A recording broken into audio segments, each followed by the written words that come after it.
Nag-effort nga ang isang foreigner or isang banyaga na supporters ng SB19 at talagang nagbigay siya ng time para i-promote na din ang SB19 sa mga Amerikano because siya ay nasa Amerika and he's an American boy, I think so. Ang kanyang YouTube channel ay si Rick G. At nung chinek natin ang kanyang YouTube channel, talagang nagkakaroon siya ng reaction video and usually ng kanyang mga topic is about SB19. Ang kanya nga pong naging latest post or video ay ang Random Americans React to SB19 for the first time sa isang shopping mall. So, nagkaroon siya ng question and answer sa mga taong nakita niya doon. Actually, walang masyadong tao. But anyway, nakatagpo siya ng mga tao, nahuhulaan ng pangalan. Nagbibigay siya ng photo at sinasabi niya na sila ay grupo mula sa Pilipinas, a P-pop group, SB19 ang kanilang name, at magbibigay siya ng dollar sa makahula. Anyway, may dalawang nakahula. Nahulaan nila si Justine at nahulaan din si Ken. That the vlogger thought, kilala nila ang SB19 kasi agad-agad niyang nahulaan.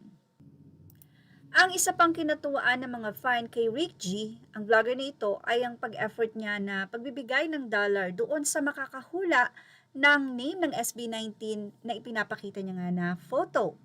At ang kanya nga po ding hinahanap ay yung makakahula at yung magre-react. So isa nga po sa nagpaunlak sa kanya na mapakinggan ang kanta ng SB19 ay ang isang 80-year-old granny.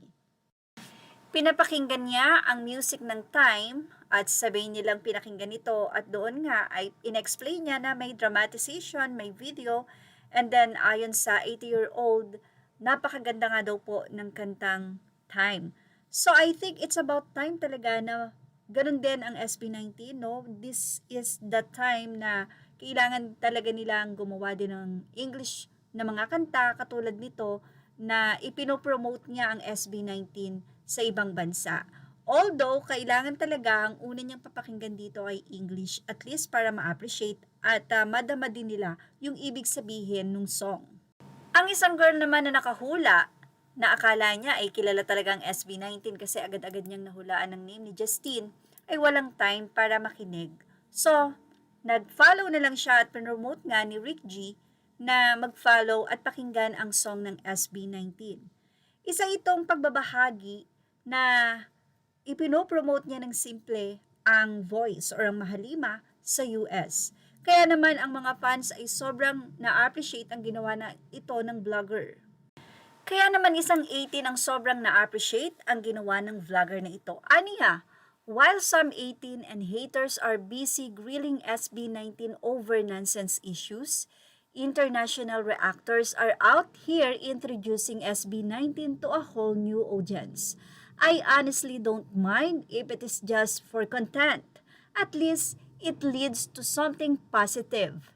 It spreads their music and their talent instead of dragging them down for absolutely no reason. At sa comment section, maraming mga fans ng SB19 ang nag-react. I think yung iba ay hindi naman din fans. Anila, I've been seeing this since last night and I'm really excited. Your effort for SB19 is truly admirable. So many people use them just for clout.